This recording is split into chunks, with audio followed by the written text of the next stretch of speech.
I died and learned why I was denied from heaven. Brace yourself for the unexpected truth.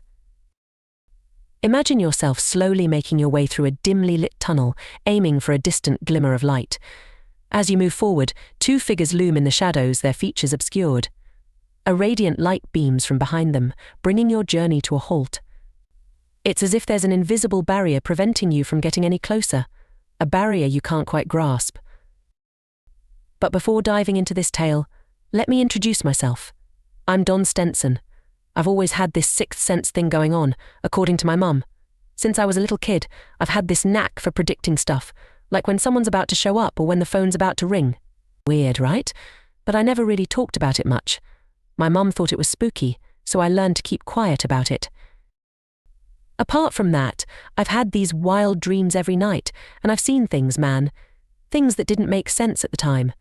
It wasn't until I had this near-death gig that some of those visions started to click. Leading up to the surgery, I was dealing with some serious pain, like non-stop, for over 3 years. It got so bad that I lost my job, and I was pretty much bedridden most of the time. Talk about a real downer.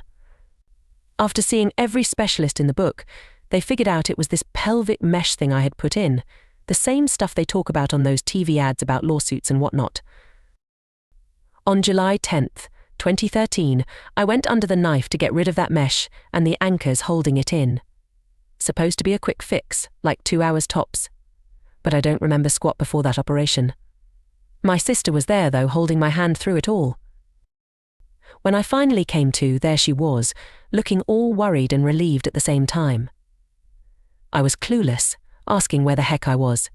Turns out I was in the ICU, spent 5 days there, going through not one but 2 major surgeries. And I still ain't sure which one it was that got me to that near-death scene. Lemon break it down for ya. First surgery. A real doozy. What was supposed to be a quick snip turned into a marathon as the doc wrestled with the biggest chunk of mesh she'd ever seen. Despite her heroics, things got hairy. My blood pressure went haywire, and it was like a scene out of Grey's Anatomy, with nurses and docs rushing around, yelling code blue like it was going out of style. Thought I was going to end up with a kidney crisis, the whole 9 yards. They finally got me stable and moved me to another room, but I was still in ICU for a hot minute. Then they sent me packing, thinking I was good to go. But guess what? 5 days later, I'm back to square one, writhing in pain at home, all by my lonesome. Couldn't even find my dang phone. When my sister finally got hold of me, I could barely choke out a word. She insisted I call an ambulance, so I did. Next thing I know, I'm being carted out of my house, greeted by the sight of the most beautiful sky I've ever seen. But man, the pain was something else. I was practically begging for mercy. Turns out, I had some internal bleeding going on from a nicked artery during the surgery. Not exactly a walk in the park, lemon tell ya. The first hospital couldn't handle my case, so they shipped me back across the Bay Bridge to another one. There, I had another surgery to fix a vein that got snipped by accident. The medical team kept saying how lucky I was. I almost kicked the bucket because of a sudden bladder cramp. If it hadn't happened, I would have passed out and never come to. I spent 5 days bleeding inside at home, and nobody knew. When I was in the hospital recovering, everybody was amazed I was still alive. They kept talking about how lucky I was, but I knew it wasn't luck, it was all in God's hands, something I never realized until then. My journey to the other side was calm. I went through this dimly lit tunnel toward a bright light.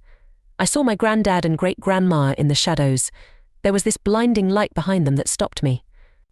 Nobody said anything, but I got the message I wasn't ready to join them because I hadn't done enough good stuff in life. So I had to come back. I had to choose between 2 families, one on the left, my own, and another bigger one on the right. I chose my own. After I woke up, my life was full of miracles, not just for me but for everyone around me, even my pets and plants. God keeps sending me messages and blessings. Another surgery's on the cards for November 13th, and life's going to get super busy afterward. A recent miracle happened when my husband and I were in San Francisco. Despite feeling uncomfortable from the long car ride, and really needing the bathroom, we got to a lunch appointment with my mum and sister early. I asked my husband to pull over at the hospital nearby so I could use the restroom. It was way better than those gross gas station ones. I grabbed my walker from the truck and walked over, which was a bit of a trek, but I made it just in time. When I got back, my husband was nowhere in sight, so I leaned against the wall with my walker, waiting. I can't stand for more than 5 minutes without major pain. Pretty soon, I was shaking like crazy from the pain. Standing became unbearable, and I started feeling dizzy. I knew I had to sit down before I passed out. A lady at the info desk saw me struggling and got me a wheelchair before I lost consciousness. I was kinda out of it as they wheeled me to the emergency room. At the ER window, the nurse tried to ask me stuff, but I couldn't talk. Suddenly, I felt this sharp pain in my chest, and my left side went numb. I couldn't move or speak. Since I didn't have any ID on me, my husband, mum, and sis had no clue where I was or what happened. The hospital staff got me onto a bed, and the doc thought I'd had a stroke. But after a bunch of tests, they found nothing wrong with my heart or brain. Everybody was puzzled. Ever since then, my life's been different, and I feel like I gotta share my experiences. Maybe I'll write a book or start a blog about it. So, stay tuned for my near-death adventure, and maybe check out this cool story about a woman doing a Catholic exorcism. It's pretty wild.